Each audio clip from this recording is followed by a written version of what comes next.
Republik Indonesia melindungi atau mengabaikan daripada kejadian royo, maka kamu ada nama masyarakat Aceh siap untuk memisahkan diri dengan bangsa Indonesia.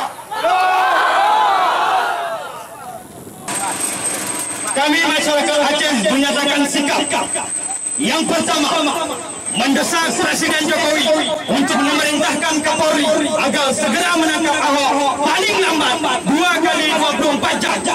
Yang kedua, mendesak aparat penegak hukum untuk memberlakukan hukum tanpa pandang bulu.